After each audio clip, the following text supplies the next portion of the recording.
안녕하세요. 문풀 강선생입니다. 시리즈의 마지막 편입니다.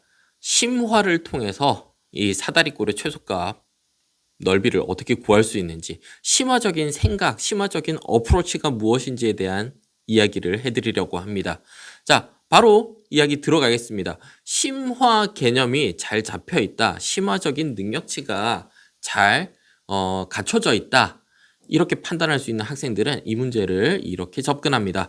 자, 처음에 문제를 보니까 접어 올렸대요. 접어 올렸다. 접어 올렸다라는 게 굉장히 중요한 부분이라고 생각을 하는 거죠.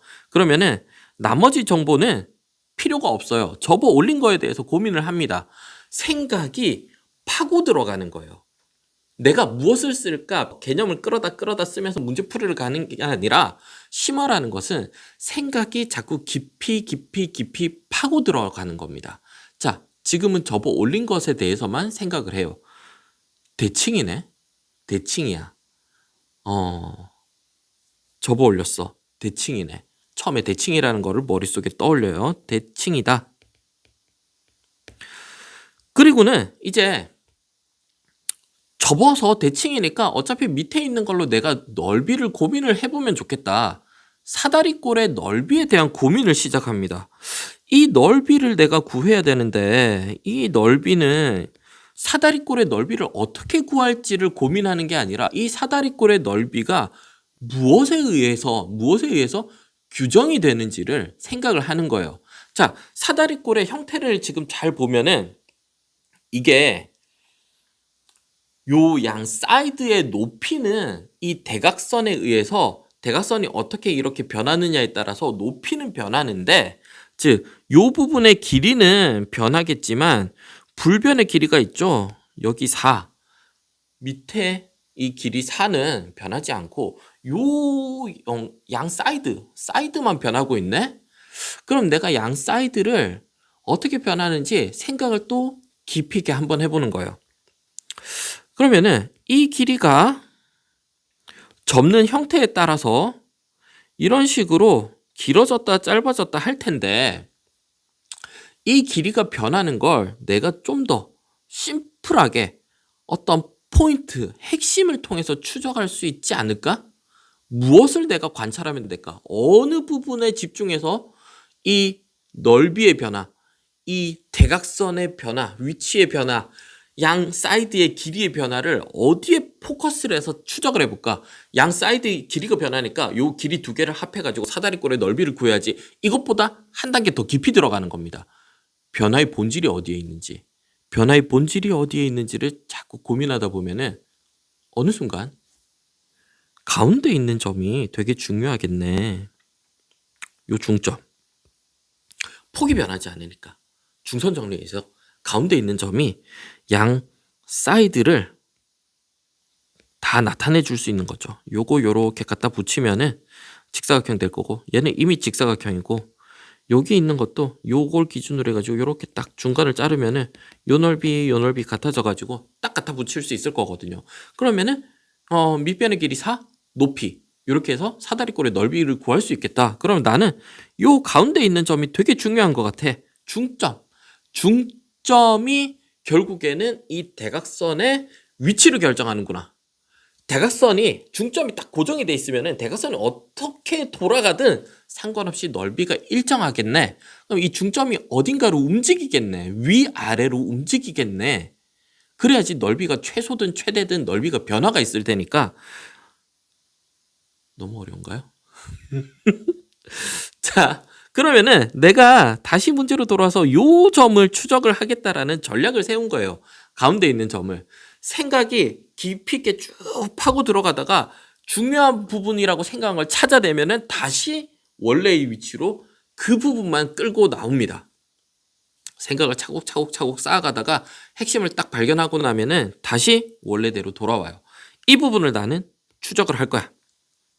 그런데 어떻게 추적할 거냐라는 거죠. 이 부분이 요 가운데 있는 부분이 위아래로 움직일 것 같다라는 생각은 이제 들었어요. 그럼 누구에 의해서 위아래로 움직이게 돼요? B점에 의해서 움직이게 되죠.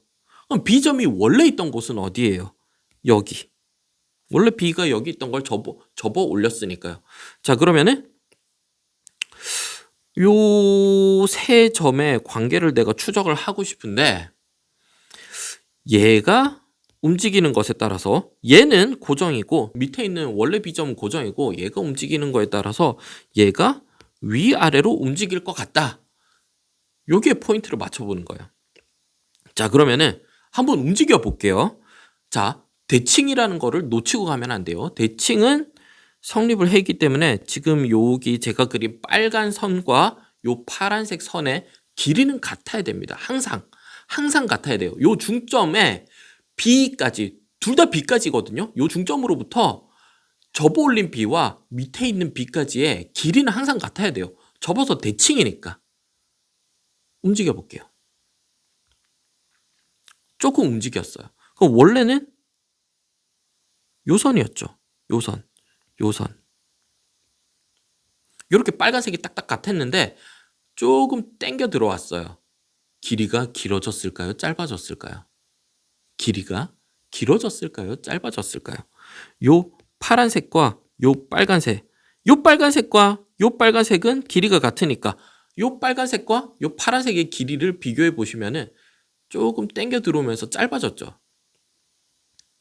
짧아졌다라는 거는 무슨 이야기냐면은 요 파란색과 요 빨간색이 길이가 달라졌다라는 거예요. 길이가 달라지면 안 되는데 대칭이기 때문에 길이가 같아야 되는데 그러면은 요 빨간 점이 여기 있으면 안 되겠다. 원래 있던 빨간 점보다 조금 내려와야 내가 B점을 당겨왔을 때 이 두 길이가 같아질 수 있겠다라는 생각을 하는 거죠. 이해가 안 되셔도 무방합니다. 네, 이 문제를 풀자고 하는 영상이 아니기 때문에 이해가 안 되셔도 아무 상관없어요. 곰곰이 생각하다 보면은 깨달음이 찾아오실 겁니다. 대부분의 사람들은 한 번 듣자마자 바로 이해가 잘 안 될 거예요. 자, 그러면은 여전히 내가 점을 당겨오면은 이런 식으로 점을 당겨오면은 길이가 점점 짧아질 거예요. 길이가 짧아지면 짧아질수록 원래 있던 요 길이보다 요게 짧아졌기 때문에 점이 점점 내려오게 되는 거예요. 언제까지 내려와요? 짧아지고 있는 동안에는 중점이 계속 내려와요. 딱 가운데 있는 요 길이가 제일 짧은 길이가 될 겁니다. 그러면은 여기서 제일 아래쪽에 내려와서 이렇게 길이가 같은 선분이 생길 거고요. 가운데 점을 지나면서부터는 다시 길어지기 시작하기 때문에 원래 내가 가지고 있던 선보다 위 선이 길어지기 시작하면은 위에 선이 길어지기 시작하면은 즉 내가 여기에 요렇게 길이가 같은 선이 있었는데 요렇게 이동하면은 원래 있던 것보다 길어졌기 때문에 다시 이 빨간 점이 중점이 올라가줘야지 길이가 맞아져요. 이상하죠? 네, 이상한 풀이라고 보일 수도 있어요. 즉 제가 말씀드리고 싶은 거는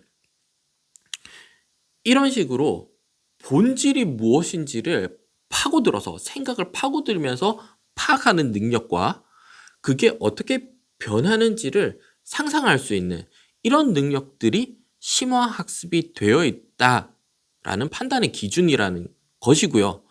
심화학습을 위한 수업 혹은 심화 수업이라는 것은 이렇게 생각을 어떻게 하면 한 단계 더 파고 들어갈 수 있는지 내가 가진 개념 지식에서 본질이 무엇인지를 어떻게 찾아 들어갈 수 있는지에 대한 사고력 훈련이 되어야 돼요.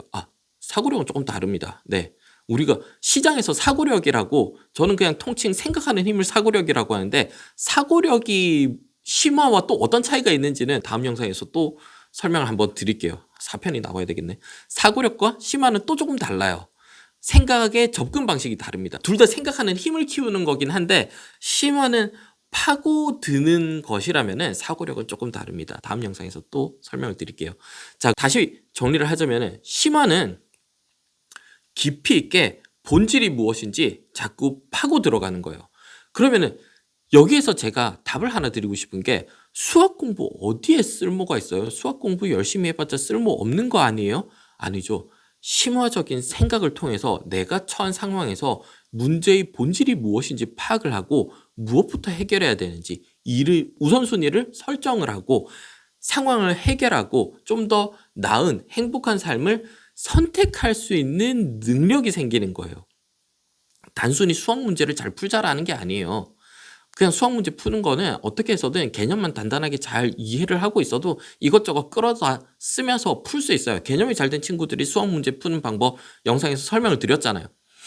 그것만으로도 충분해요. 그런데 제가 드리고 싶은 이야기는 심화라는 것은 생각의 깊이를 더해가는 건데 곰곰이 생각해 보니까 진짜 중요한 것이 이것이구나. 내 삶에 있어서 이 부분이 정말 중요하구나. 나는 이럴 때 행복하구나. 나는 어떤 삶을 살아야겠다. 이런 깊이 있는 생각과 철학, 그리고 올바른 판단을 할 수 있는 힘을 키워주는 게 사실은 수학 심화 학습의 본질이라고 생각해요. 좋은 대학 가려는 게 아니라 행복한 삶을 살기 위해서 수학 공부하는 겁니다. 사실은. 그런데 대부분은 선행 빨리빨리 나가가지고 문제 푸는 기술만 막 배우고 요령만 배우고 수능 점수 잘 따는데 목적을 두고 있는데 재수학 수업의 본질은 성적 올리는 거는 기본이고 성적 올리는 것에 국한되지 않습니다. 더 현명하고 똑똑하게 세상을 살아가자라는 거예요. 이야기 시작하면은 한도 끝도 없이 떠들 것 같으니까 일단 심화가 무엇이냐, 생각을 깊이 있게 자꾸 반복적으로 더 파고 들어가는 것이 심화다. 그런 연습을 할 수 있어야 된다.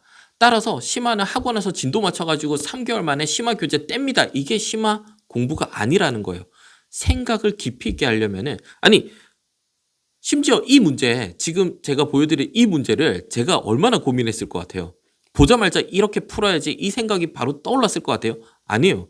최소 1시간은 고민했어요. 저도 좀 더 본질적인 것이 무엇일까, 내가 진짜 이걸 피타도 쓰고 닮음도 쓰고 2차 함수도 써야지 이게 가운데 왔을 때 답이 최소값이 나온다라는 걸 설명해 내는 것일까? 이것밖에 답이 없을까? 이 길밖에 없을까? 이 고민을 자꾸 하다 보니까 결국에는 대칭이라는 것의 본질, 즉 사다리꼴의 넓이가 대칭이라는 본질에 의해서 어떻게 변하고 있을까? 내가 어디를 추적하면 좋을까에 대한 고민을 1시간은 앉아서 한 거예요.